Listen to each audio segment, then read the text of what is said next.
I stared at the letter in my hand, the paper trembling between my fingers. $85,000. That's what I'd paid for my daughter's education, her apartment, her wedding. I'd given her everything. And now, when I needed $500 to fix my broken furnace in the middle of winter, she'd done something I never saw coming. She'd taken my house. Just signed the papers while I was too sick to think straight, transferred the deed to her name, and told me I could stay as a tenant if I behaved. The cold wasn't just outside anymore. It was in my chest, spreading like frost on glass. But this story isn't really about her. It's about someone else entirely. Someone I'd written off as broken. Someone I'd abandoned because she wasn't perfect enough. Someone who taught me that the most precious things in life aren't the ones we plan for. They're the ones we fight for. If you're hearing this, please subscribe to this channel. We're new here, and every single day we'll bring you stories that remind you why humanity is worth believing in. Real stories, hard stories, stories that change how you see the world. We're building something special here, and I hope you'll be part of it. My name is Margaret, and I used to think I had everything figured out. At 54, I was a senior executive at a consulting firm in London, the kind of woman who wore heels that clicked with purpose down marble hallways. My office overlooked the Thames. I had a corner view, a mahogany desk, and a salary that made my younger self dizzy. I'd raised my son Daniel alone after his father left when Daniel was 3, worked double shifts, sacrificed vacations and sleep, and my own dreams so he could have his. Piano lessons, private tutors, university without debt. I'd built his life brick by brick with my own bleeding hands. And he'd turned out well, I thought. He'd graduated with honors, landed a job in finance, married Olivia, a woman from old money, the kind of family that summered in the Hamptons, and had a butler named Jeffrey, who'd been with them for 30 years. They lived in Connecticut, in a house with more bathrooms than I had windows, with a circular driveway and hedges trimmed into perfect spheres. When I visited, I felt like I was walking through a magazine spread. Everything was cream and gold and untouchable. I was proud. I'd done it. I'd raised a son who'd made it, who'd escaped the struggle I'd known, who'd never have to choose between heating and eating, the way I had some winters. When Daniel called to say they'd had a baby, I booked a flight immediately. I remember standing in Heathrow with my carry-on, already imagining the weight of my grandchild in my arms. The terminal smelled like coffee and jet fuel. The departure board flickered, destinations scrolling like promises. I felt young again. The way anticipation makes you young, the way hope can turn back time. I bought a teddy bear in the airport shop. Soft, cream-colored, with a pink ribbon. I held it on the plane, ignoring the looks from other passengers. I didn't care. I was going to meet my granddaughter. But when I arrived at JFK, something was wrong. Daniel met me at the airport alone. No car seat in the back. No diaper bag. His face was gray, tight around the edges like a fist trying not to close. He'd lost weight. His suit hung wrong on him. "Mom," he said. His voice cracked. "There's been a complication." "Is the baby okay?" I asked. My heart was already falling. That terrible free-fall feeling when you know something bad is coming but you can't see it yet. "She's healthy," he said. The way he said "healthy" made it sound like a question, like he wasn't sure of the definition anymore. We drove in silence. I watched Connecticut roll past the window. Tree-lined streets, colonial houses, soccer fields where children played in the golden afternoon light. Everything looked so perfect, so untouched. At the house, Olivia was in the living room, surrounded by her mother and sisters, all of them in cream-colored sweaters that probably cost more than my mortgage payment. They looked at me like I was bringing bad weather, like I was tracking mud on their Persian rugs. Nobody offered me tea. Nobody smiled. Nobody asked about my flight. I asked to see the baby, and Olivia's mother, a woman named Constance with a pearl necklace that could fund a small country and eyes like ice chips, cleared her throat. "Margaret," she said, my name sharp in her mouth, like a piece of glass she wanted to spit out. The child was born with a defect. I felt my stomach turn. The room suddenly felt too warm, too small. "What kind of defect?" "She's deaf," Olivia said flatly. She was holding a glass of wine, not a bottle, not a pacifier. Her nails were manicured, perfect little crescents of coral pink. Completely deaf. Both ears. "It's genetic," they said. Untreatable. She'll never hear anything. Never speak normally. I stood there in that enormous living room with its vaulted ceilings and its fireplace the size of my kitchen, and I tried to understand what I was hearing. The grandfather clock in the corner ticked. Outside, a lawnmower hummed. "Where is she?" I asked. "I want to see her." Daniel looked at the floor. His shoulders curved inward. "Mom, she's gone." The words didn't make sense at first. Gone. Gone where? I looked around the room at these women with their perfect hair, and their tight mouths, and their eyes that wouldn't meet mine. "What do you mean, gone?" "We gave her up for adoption," Olivia said. She said it the way you'd say, "We changed the drapes." Matter of fact. Final. 3 days ago. The room tilted. I grabbed the back of a chair. "You what?" "It was the best decision for everyone," Constance said. She was standing by the fireplace, one hand on the mantel like she was posing for a portrait. "The child has special needs that this family simply isn't equipped to handle. She deserves to be with people who can provide appropriate care." "She's your daughter," I said to Olivia. My voice came out strange, high and thin. "She's a damaged child who would have been a burden," Constance said. "We made the compassionate choice." Compassionate. That word. I felt something break inside me, something that sounded like glass hitting tile. "Daniel," I said. I turned to my son. "Tell me this isn't true." He finally looked at me. His eyes were red-rimmed, hollow. "Mom, you don't understand. Olivia's family, they have a reputation. They have standards. A deaf child, it would have been what?" I said. "An embarrassment? A challenge we're not prepared for," Olivia cut in. "And frankly, Margaret, this is none of your business. She's not your child. She's my grandchild," I said. The words came out like a growl. "Was," Constance corrected. "She was. The adoption is final, sealed. The child will go to a family better suited to her condition." I asked to see the paperwork. They refused. I asked which agency. They refused. I demanded to know where my granddaughter was, what her name was, anything. Olivia's family lawyer, a man named Rutherford, who looked like he'd been born in a 3-piece suit, arrived within the hour. He explained very calmly, in the kind of smooth voice that makes you want to hit something, that the adoption was legal, sealed, and irreversible. The baby would go to a family better suited to her condition. Those were his exact words. Better suited. "You can't do this," I said. "There are laws, grandparents' rights." "Not in this case," Rutherford said. "The parents have made their decision. The adoption is closed. The records are sealed. There is no legal avenue for you to pursue." I looked at Daniel. "How could you let this happen?" He opened his mouth, closed it, looked at Olivia, then back at me. "I'm sorry," he said. But he didn't sound sorry. He sounded tired, defeated, like he'd already made peace with his cowardice. I didn't cry. Not then. I couldn't. The tears were locked somewhere too deep. I walked out of that house, got in my rental car, and sat in the driveway until the sun went down. The neighborhood was so quiet, you could hear the leaves settling on perfect lawns. Somewhere in this country, my granddaughter was alive, and I didn't even know her name. Didn't know if she was warm, if she was being held, if anyone had told her she was wanted. I called my office from a hotel room that night, told them I was taking emergency leave. My boss, a woman named Patricia who'd never been anything but professional, asked if I was all right. "No," I said, "but I will be." I rented a studio apartment in Stamford the next day. 1 room, a kitchenette, a bathroom where the shower dripped. The landlord, an elderly man named Mr. Chen, asked if I needed it furnished. "Just a bed," I said. "I'm not planning to stay long." But I did stay long. I stayed for 12 years. I started making calls. Adoption agencies, family lawyers, private investigators. Most of them told me the same thing. Sealed adoption, confidential records, impossible case. One lawyer laughed. Actually laughed. "Lady," he said, "you're looking for a needle in a haystack the size of America. Give it up." But I didn't give up. I called 43 private investigators before I found one who'd take the case. His name was Lou Castellano, a former police detective with a Brooklyn accent and tired eyes the color of rain. He worked out of a small office above a deli. His desk was covered in file folders and cold coffee cups.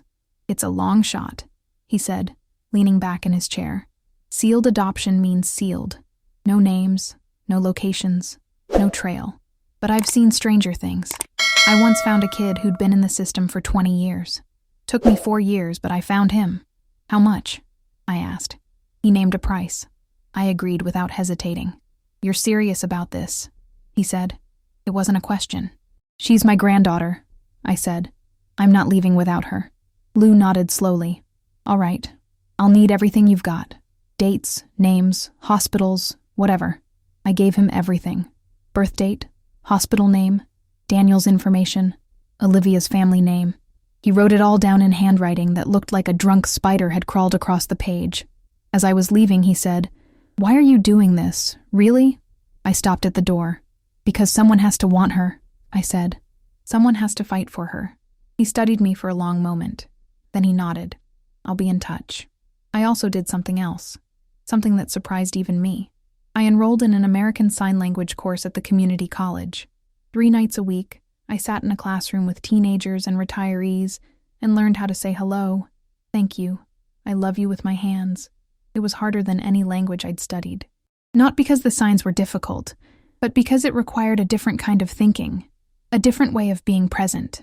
The teacher was a deaf woman named Carla, probably in her 40s, with expressive eyes and hands that moved like birds in flight. She asked me on the first day why I was there. I told her I was looking for someone. She nodded slowly, like she understood more than I'd said. "Language is a bridge," she signed, and another student translated for me. "You're building one." I didn't know if I'd ever find my granddaughter, but if I did, I wanted to speak to her in her own language. I wanted her to know she was wanted, that someone had learned a whole language just to say, "I've been looking for you." I practiced signs on the subway, in my apartment, in line at the grocery store. Other students dropped out. I kept going. After 6 months, I joined a deaf conversation group. After a year, I was conversational. After 2 years, I was fluent. And I learned something I hadn't expected. Deafness wasn't a tragedy. It wasn't a defect or a burden. It was a culture, a language, a way of being in the world that was just as rich and complete as any other. The deaf community I met was vibrant, creative, strong. They didn't see themselves as broken. They saw themselves as different, as whole. I started to understand what Daniel and Olivia had really done. They hadn't given up a disabled child who needed special care. They'd thrown away a perfectly healthy baby because she didn't fit their definition of normal. Lou called every few months with updates. Dead ends, mostly. An adoption agency in Vermont that might have handled the case. But their records had been destroyed in a fire. A lead on a family in Massachusetts. But it turned out to be a different baby. Different timeline.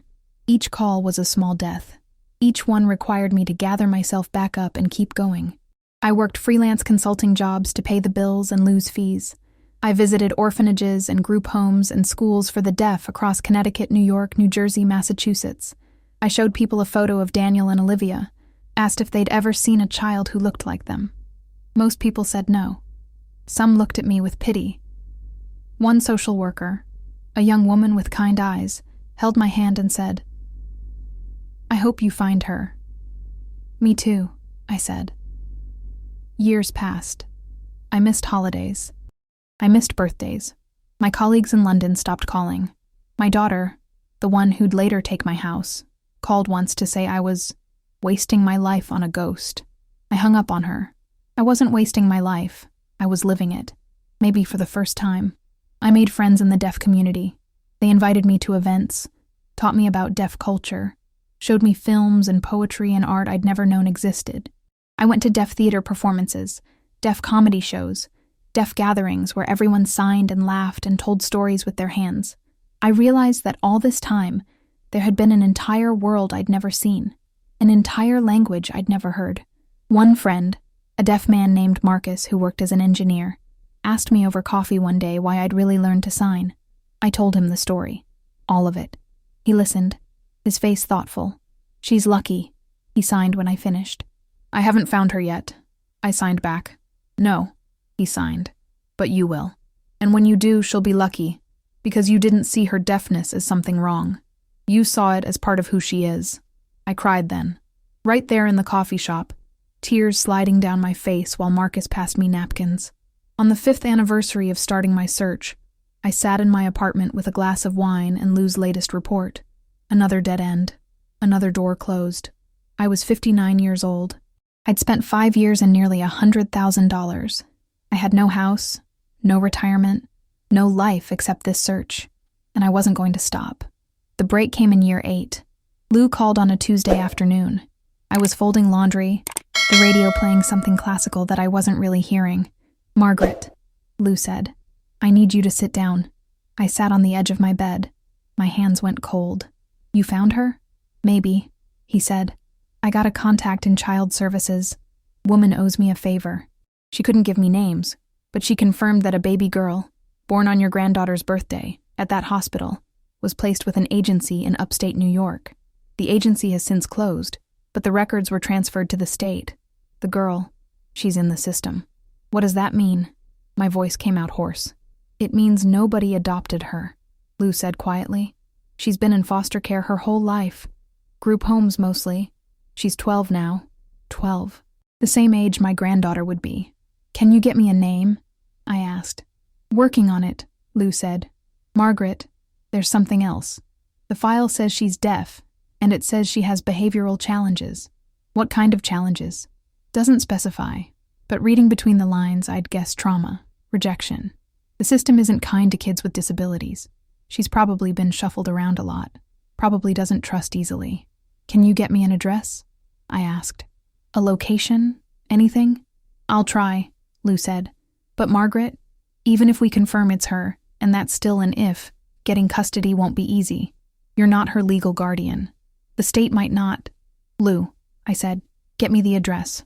It took 4 more months. 4 months of legal maneuvering and paperwork and calls to social workers. Finally, Lou called with a name. Lily. No last name, just Lily. She was in a group home in a town called Riverside, about 2 hours north of New York City. "I'll arrange a DNA test," Lou said. "We need proof before you get too invested." "I'm already invested," I said. The DNA test required permission from the state, more paperwork, more waiting.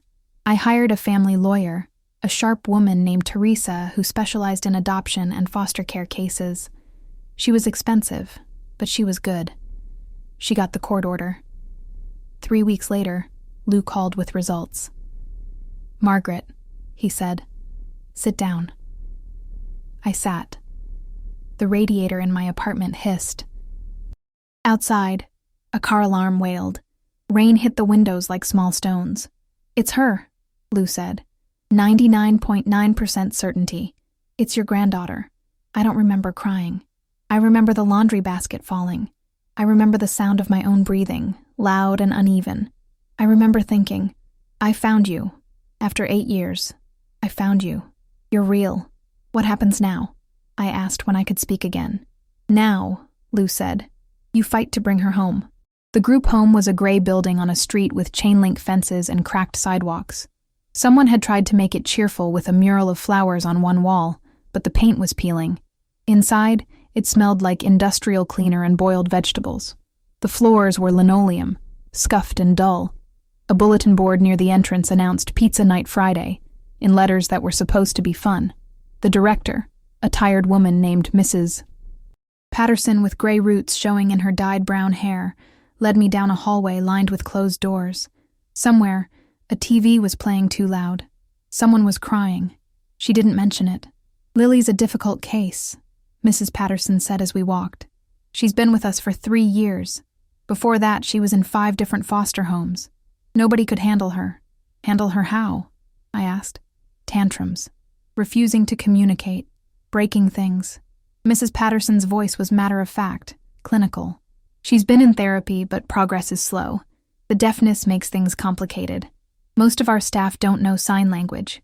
We have an interpreter who comes twice a week. Twice a week. This child had been living for years in a place where she could only communicate with other people twice a week. "Has anyone tried to adopt her?" I asked. Mrs. Patterson gave me a look I couldn't quite read. "People want babies. Cute kids. Easy kids. Lily's 12, deaf, and traumatized. You do the math." She opened a door to a common room. A few kids were scattered around, some watching TV, some doing homework, one playing with a broken toy truck. In the corner, at a table by herself, a girl sat drawing. She had dark hair pulled into a messy ponytail. Daniel's nose, my mother's chin, my own hands. She was thin, too thin, wearing jeans that were too short, and a sweatshirt with a stain on the sleeve. She didn't look up. Mrs. Patterson walked over and tapped the table to get her attention. Lily's eyes flicked up, wary, sharp, like an animal that's learned not to trust. Mrs. Patterson signed something quickly, sloppy, with bad grammar. I saw Lily's face tighten. Mrs. Patterson gestured to me. Lily looked at me the way you'd look at a stranger offering candy. Suspicious, calculating the danger. Mrs. Patterson left us alone. I sat down slowly across from her. My hands were shaking. I'd rehearsed this moment 1,000 times in my head, practiced the signs, imagined what I'd say. But now, sitting across from her, this small, guarded child who was my granddaughter, who'd spent 12 years unwanted, every word I'd planned evaporated. I signed, "Hello, my name is Margaret." She stared at me. Then slowly, she signed back. "You know sign?" Her signs were beautiful, precise, expressive, better than mine would ever be, because this was her language, her native tongue. "Yes," I signed. "I learned it for you." Her face did something complicated. Confusion, suspicion, maybe a flicker of hope quickly smothered. "Why?" I took a breath. "Because I've been looking for you for 8 years. You're my granddaughter, and I'm here to take you home." She stared at me for a long time. Then she signed, "You're lying." "I'm not." I signed. "I have proof. DNA tests, documents, your birth parents, my son and his wife. They gave you up when you were born. But I didn't. I looked for you. I found you. And I want you to come live with me." "Why?" She signed again. Her hands were shaking now. "Why would you want me?" The question broke my heart. "Because you're my granddaughter," I signed. "Because you deserve to be wanted. Because you're not broken or wrong or too difficult. You're exactly who you're supposed to be." She looked down at her drawing. It was a picture of a house, I realized. A little house with flowers, and a tree, and a girl standing alone in the yard. "Everyone says that at first," she signed without looking up. "Then they change their minds." "I won't," I signed. "I promise you, I won't." She looked up at me then, really looked at me, and I saw tears in her eyes. "How do I know?" "You don't," I signed honestly. "Not yet. But I'm asking you to give me a chance. Come home with me. If you hate it, if you want to come back, I won't stop you. But please, let me try." She wiped her eyes with the back of her hand. "Where's home?" "London," I signed. "England. I have an apartment there. I've prepared a room for you. And there's a school where everyone signs, where you won't be the only one, where you'll have friends." "Friends," she signed. The word looked lonely in her hands. "Yes," I signed. "Friends." She was quiet for a long time. Then she signed, "Okay, just that. Okay." The adoption process took 6 months of paperwork, background checks, home visits, psychological evaluations, court hearings. Teresa, my lawyer, warned me it could fall apart at any moment. The state didn't like international adoptions. They didn't like grandparents swooping in after years. They questioned my motives, my age, my ability to handle a special needs child. I submitted to every test, every question, every invasion of privacy. I had references from members of the deaf community. I had letters from therapists specializing in deaf children. I had documentation of my ASL fluency, my financial stability, my clean record. I had Lou's entire file, 8 years of searching, documented proof that I'd never stopped looking. In the end, what convinced the judge was a letter from Lily herself. Teresa had arranged for an interpreter to work with her. Lily wrote 3 sentences. "Margaret learned my language before she met me. She looked for me when nobody else wanted me. I want to go home with her." The judge approved the adoption on a gray Tuesday in March. I became Lily's legal guardian, not just her grandmother, her mother, in the eyes of the law. I moved back to London and prepared everything. I found an apartment in a neighborhood near a school for the deaf. A good school, progressive, with strong academic programs and a vibrant deaf culture. I bought furniture for Lily's room, let her choose the colors from photos. She chose purple walls and white curtains. I bought books about deaf history, deaf heroes, deaf artists. I connected with the deaf community in London, found support groups, made sure we'd have a network. I learned BSL, British Sign Language, because it's different from ASL, and I wanted to be fluent in the language Lily would use at school. I practiced for hours every day. When Lily arrived at Heathrow, she looked terrified, small and pale, clutching a single backpack that held everything she owned. I wanted to hug her, but I held back. I signed, "Welcome home." She nodded, didn't sign back. The first few weeks were hard. She kept all her things in her backpack, wouldn't unpack. She ate meals quickly, like someone might take the food away. She flinched when I moved too quickly, watched me constantly like she was waiting for me to change, to reveal that this was all temporary, all fake. She barely slept. At night, I could hear her crying through the walls, these silent, shaking sobs that broke my heart because she'd learned that making noise wouldn't bring help. I didn't push. I showed up, every day. I made breakfast and asked about her day and sat with her even when she turned her back. I took her to deaf community events, introduced her to other deaf kids, let her see that she wasn't alone, that there was a whole world where she belonged. Dr. Nia, a deaf therapist who worked with us twice a week, explained it to me. "She's testing you," Dr. Nia signed, "waiting for you to give up like everyone else, waiting for the moment when you decide she's too much trouble. You have to prove you won't." So I did. I proved it with patience, with consistency, with love that didn't demand perfection. Slowly, so slowly I almost didn't notice, she started to trust me. She unpacked her backpack. She hung posters in her room. She started doing homework at the kitchen table instead of hiding in her room. She asked questions about London, about the school, about what came next.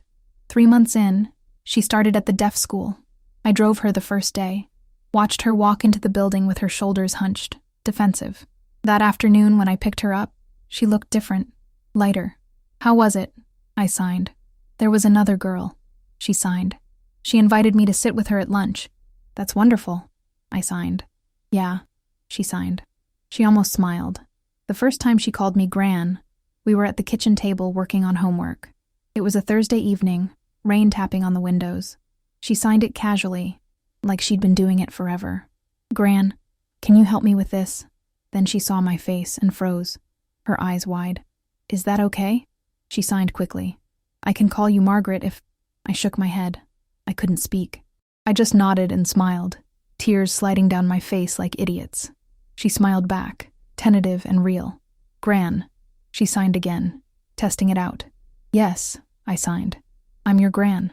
4 years later, she was 16. She had friends, real friends who came over on weekends, who texted her constantly, who included her in everything. She had good grades, especially in math and science. She wanted to study engineering, maybe robotics. She'd learned to advocate for herself, to walk into rooms with her head high, to educate people who made assumptions about what deaf people could or couldn't do. She was funny, wickedly funny, with a dry sense of humor that caught people off guard. She was also stubborn, hot-tempered when people underestimated her, fiercely protective of younger deaf kids at school. She volunteered as a mentor, teaching them BSL and showing them they could be anything. She taught me more about strength than I'd ever known, more about resilience, more about what it means to survive and still choose kindness. And that's when Daniel showed up.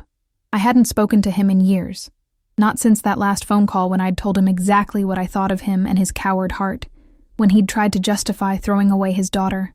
But there he was on my doorstep on a Saturday morning in May, older, thinner, with shadows under his eyes and gray in his hair. And next to him, a boy, maybe 14, with sandy hair and nervous hands, quiet, polite, with Daniel's same slumped shoulders. "Mom," Daniel said.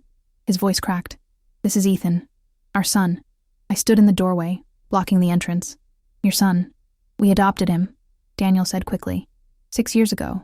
I wanted you to meet him. I thought maybe—" "You thought what?" I asked. My voice was cold. "That I'd forgotten what you did." "Mom, please," Daniel said. "Can we come in? Just for a few minutes. I know I don't deserve—" "You're right," I said. "You don't." But Ethan was looking at me with these wide, hopeful eyes, and he seemed like a good kid, nervous, but kind. And Lily was watching from the stairs, curious. I stepped aside. 5 minutes. They came in. Ethan shook my hand, formal and careful. "It's nice to meet you, ma'am," he said. His voice was soft, uncertain. "Call me Margaret," I said. We sat in the living room. Daniel looked around, taking in the photos on the walls, mostly of Lily, some of her with friends, one of us at her school's deaf culture festival. His eyes lingered on them. "Nice place," he said. I didn't respond. Waited. He took a breath. "Mom, I know you're angry. Angry doesn't begin to cover it," I said. I know, but I needed to see you. Things have been difficult. Olivia's family, there was a financial scandal. Fraud, embezzlement. It made the news. They lost everything. The house, the money, the reputation. I lost my job. We're living in a rental now, barely making ends meet. I waited. The clock on the wall ticked. "I wanted to apologize," Daniel said, "for what happened, for what we did. It was wrong. I know that now." "Do you?" I said. It wasn't a question. "Yes, and I was hoping, I thought maybe we could reconnect. Start over. Ethan's never had grandparents. You thought I'd help you," I said. "Financially." His face flushed. "No, Don't lie to me, Daniel. You want money. We need help," he admitted. "Just temporary, until I get back on my feet." I wouldn't ask if we weren't desperate. Lily came downstairs then.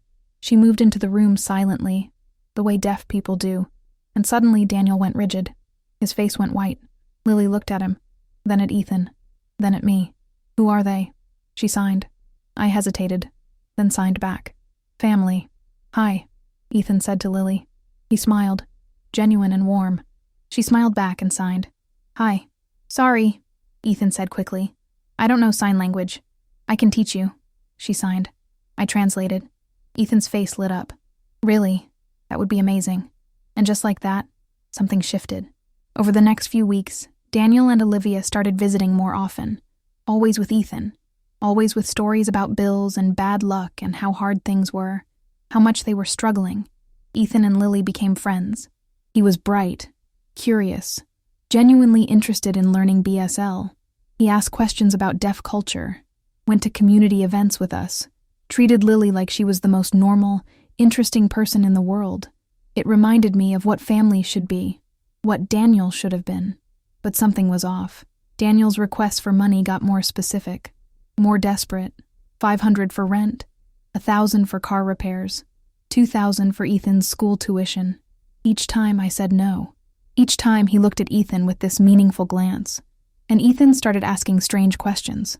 "Do you think people can change?" he asked me once while we were washing dishes. Lily was upstairs doing homework. "Some people," I said carefully. "Why?" "Just wondering," he said. He was quiet for a moment, scrubbing a plate. "Like, if someone did something really bad, can they ever be good again? What kind of bad?" He shrugged, but his shoulders were tense. "I don't know. Like really bad. Unforgivable." I stopped washing, turned to look at him. "Ethan, is everything okay?" "Yeah," he said quickly. Too quickly. "Everything's fine." But it wasn't fine. I could see it in the way he watched his parents, the way he flinched when Olivia spoke to him, the way he stayed quiet during their visits. Something was wrong.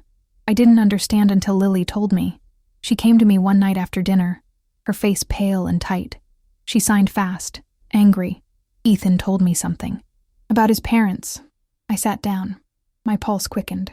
"What did he tell you?" "He found papers," she signed. "Old papers in their attic. An adoption certificate. For a baby girl. Born the same year as me. Same month. Same hospital." The room went cold. He asked them about it. Lily signed. Her hands were shaking now. They told him she was defective. That's the word they used. Defective. They said she had problems and they couldn't keep her, so they did the compassionate thing and gave her to a better family. I couldn't breathe. The walls felt like they were closing in. "Gran," Lily signed. Her eyes were filling with tears. "He thinks it's me. He showed me the certificate. The date matches. The hospital matches. He thinks I'm the baby they gave away." I felt something crack open inside my chest, something that had been holding for 16 years. "And he said," Lily signed, her hands trembling so badly she could barely form the words. "He said they told him to get close to us, to make you like him, to make you trust them again, so you'd help them, so you'd give them money." The room spun. I gripped the edge of the table. "They used him," Lily signed. "They're using him to get to you. And Gran," she looked at me with those eyes so much like my own, "if that baby was me, If they really gave me away because I was deaf, then they threw me away like garbage. And now they want your money. I stood up. My hands were shaking with rage. Where's Ethan now? Upstairs, Lily signed. In the guest room. He's been crying all day. He said he didn't know. He said they told him they were just reconnecting with family, that you'd invited them. He didn't know about the money. He didn't know about me. I found Ethan sitting on the edge of the guest bed, his face red and swollen. When he saw me, he stood up quickly. Margaret, I'm so sorry. I didn't know. I swear I didn't know. Sit down, I said. He sat. I sat next to him. Tell me everything. And he did. The whole story came pouring out. How Daniel and Olivia had adopted him 6 years ago, right after the scandal broke, right when they needed to rehabilitate their image. How they'd always been distant, always focused on appearances. How they'd told him 2 weeks ago that they were going to reconnect with me, his grandmother he'd never met. How they'd coached him on what to say, how to act, told him to be charming and likable, and to talk about how hard things were. But I didn't know about Lily, Ethan said, tears streaming down his face. I swear, not until I found those papers yesterday. And when I asked them about it, Dad said it was complicated. Mom said it was none of my business. But I kept pushing, and finally Dad told me. He said they had a baby before me, a daughter, but she was born deaf, and his wife's family said she was defective and they couldn't keep her. They gave her up for adoption. And then what? I asked quietly. Then Mom said, his voice broke. She said, at least now I understood why we needed your help. Because family helps family. And I said, what about that baby? Wasn't she family? And she said that was different. That baby couldn't help them. That baby was a burden. I closed my eyes, took a breath. Ethan, I said, that baby was Lily. The papers you found, those were her adoption records. Daniel and Olivia are her biological parents. They threw her away when she was 3 days old because she was deaf. And now they're using you to manipulate me into giving them money. His face crumbled. Oh my God, I'm so sorry. This isn't your fault, I said firmly. None of this is your fault. You're a child. They're the adults. They're the ones who did this. What do I do? He whispered. That's up to you, I said.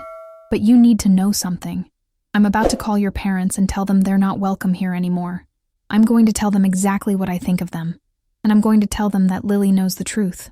All of it. He looked at me with wide, frightened eyes. They'll be so angry. Probably, I said. And you'll have to decide if you want to go home with them or not. Can I stay here? He asked. His voice was small, broken. Please? I don't want to go back there. I don't want to be with people who would do something like that. I looked at this 14-year-old boy who'd just had his entire world shattered, who'd just learned that his parents were capable of unspeakable cruelty, and I saw Lily in him. Another child used and discarded by people who should have protected him. Yes, I said. You can stay. I called Daniel that night, told him to come over immediately. Alone with Olivia. He tried to refuse, said it was late, said Ethan needed them. I told him if he wasn't here in 30 minutes, I'd make sure everyone in his life knew exactly what he'd done 16 years ago. He arrived in 25 minutes. They sat on my couch, both of them trying to look confused and concerned. Olivia was wearing a designer coat that was probably the last expensive thing she owned. Daniel kept checking his phone. Lily was upstairs with Ethan. I'd asked them to stay there, to let me handle this, but I knew they were listening. I know why you're really here, I said. I didn't sit down. I stood in front of them like a prosecutor. I know about the money troubles. I know you've been coaching Ethan to manipulate me.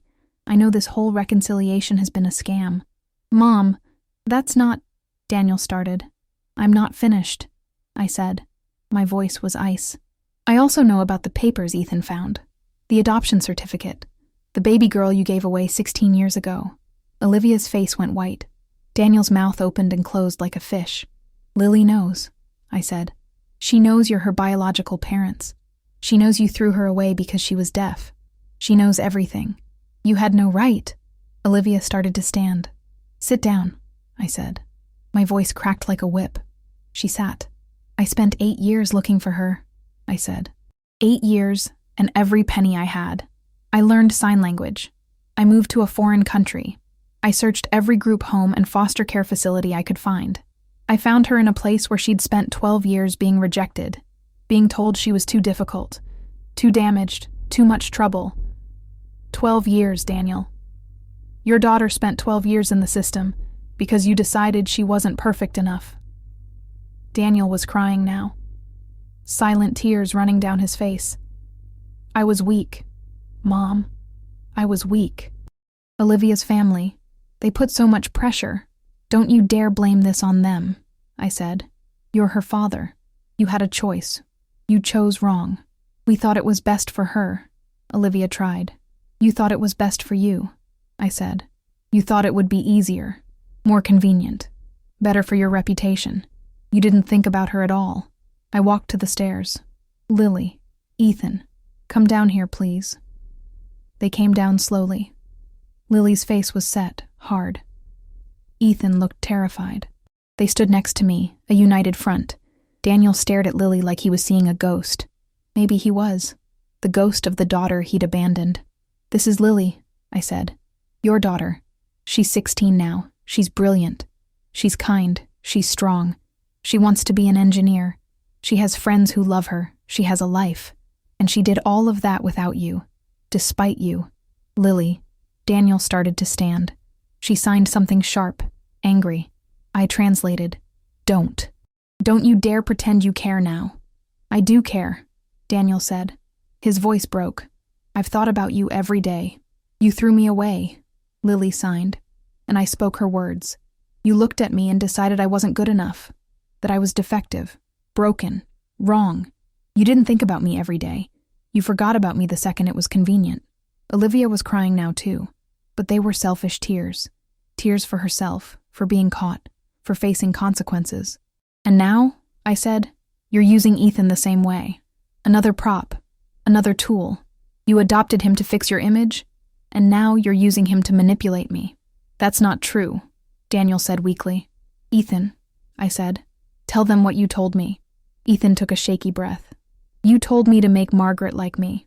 You told me to talk about how hard things are. You told me to get close to Lily. You said family helps family. You used me. We're your parents, Olivia said. We were trying to... You're not my parents, Ethan said.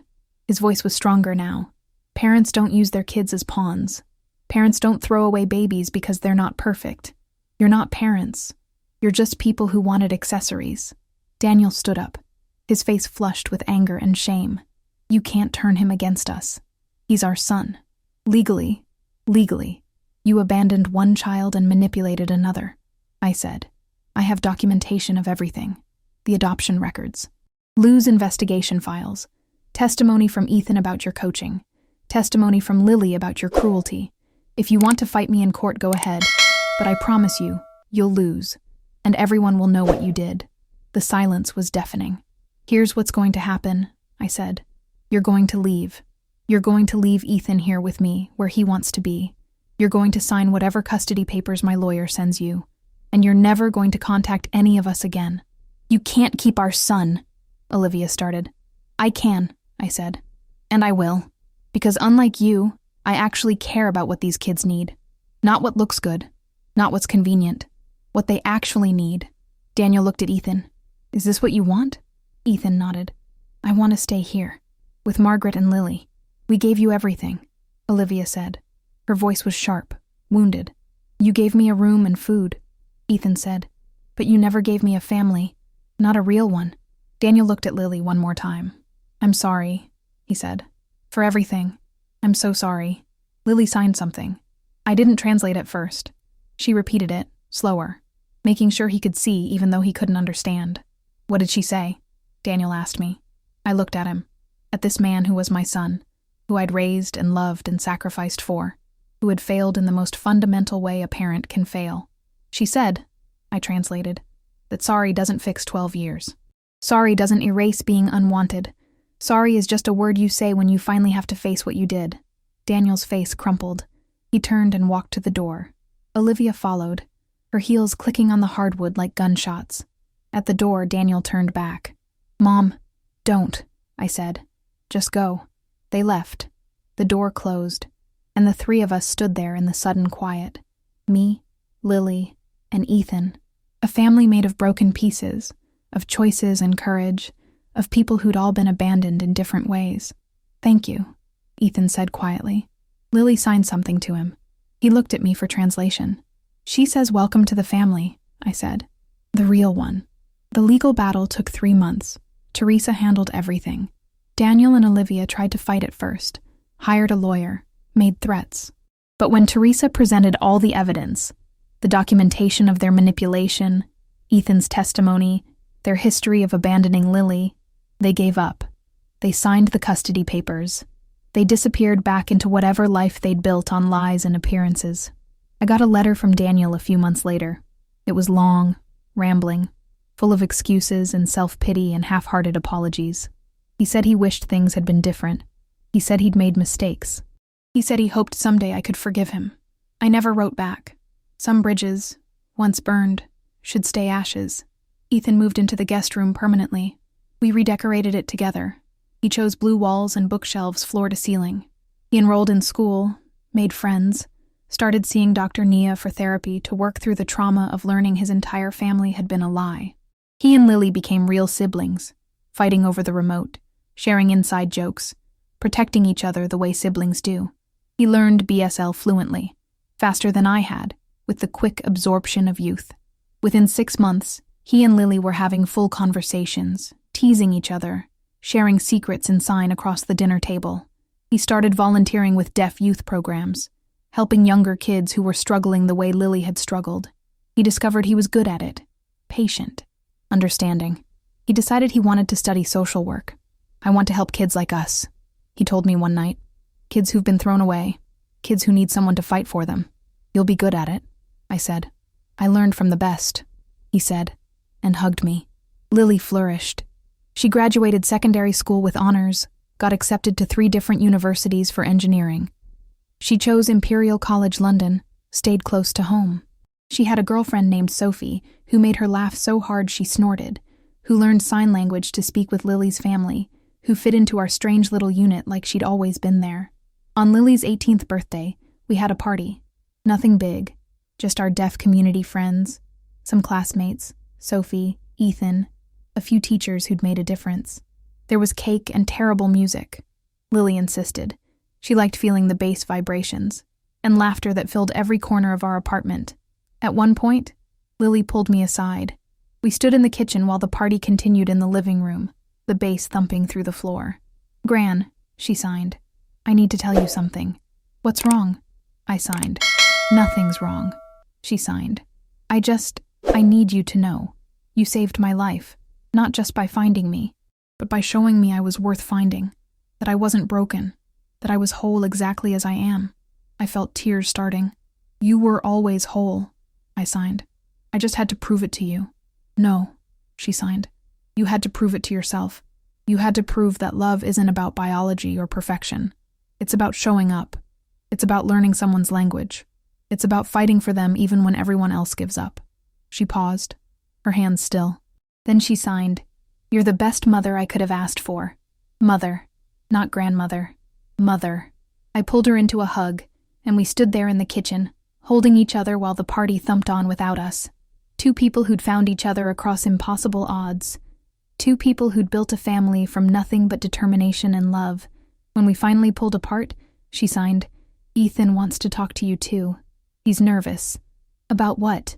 "You'll see," she signed and smiled. I found Ethan on the balcony, looking out over London. The city spread below us, lights twinkling like stars fallen to earth. He turned when I joined him. "Margaret," he said, "I've been thinking about names, legal stuff." "Okay," I said carefully. "I want to change my last name," he said, "to yours. I want to be officially part of this family, not just living here, but really part of it." My breath caught. "I know I'm not your grandson by blood," he said quickly, "and I know you already did so much by taking me in. But this family, you and Lily and Sophie and everyone, this is the first real family I've ever had, and I want it to be official. I want people to know I'm yours." I couldn't speak. I just nodded and pulled him into a hug. "Is that a yes?" he asked, muffled against my shoulder. "Yes," I managed. "Yes, that's a yes." We changed his name 3 months later. Ethan Patterson became Ethan Whitmore, my name. my family. 4 years after that night, I'm 68 years old.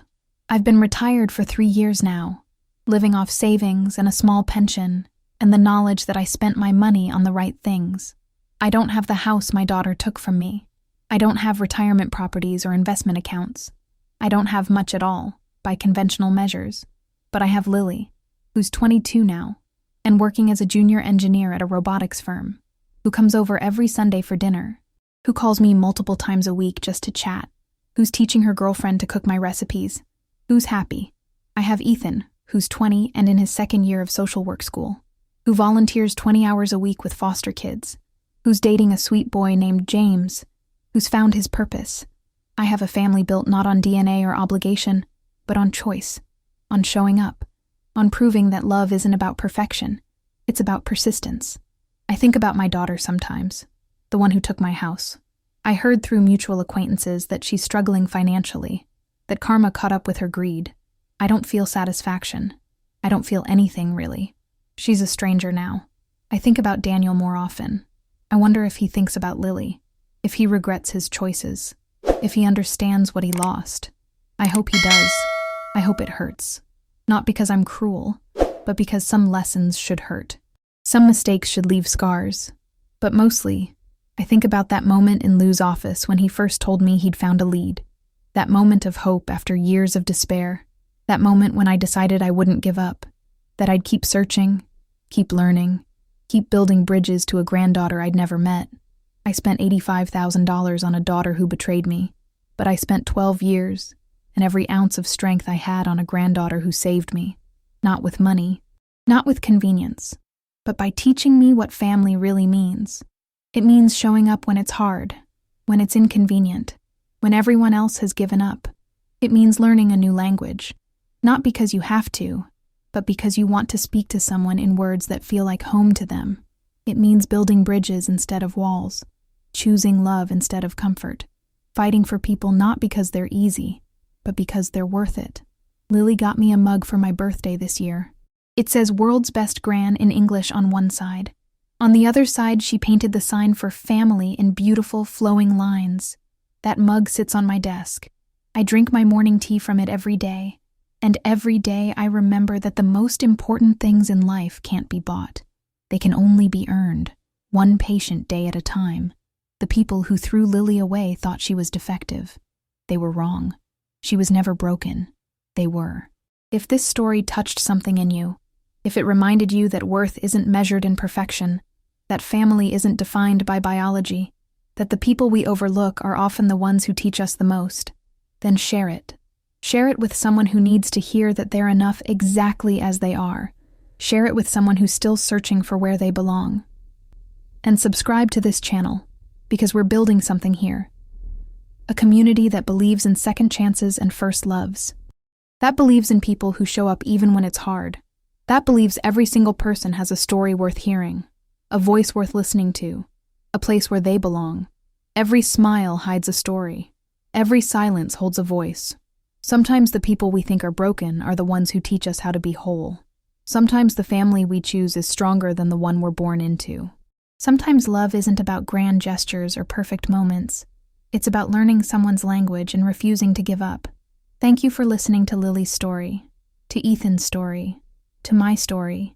Thank you for being part of this community where broken pieces become beautiful mosaics, where patience builds bridges, where love wins. Because at the end of the day, that's what matters. Not the money we spend, or the houses we own, or the perfection we pretend to achieve. What matters is who we fight for, who we show up for, who we choose to love when nobody else will. See you in the next story. Until then, remember, you are enough, exactly as you are. And somewhere, someone is learning your language, building a bridge to you, refusing to give up. You just have to hold on long enough to meet them.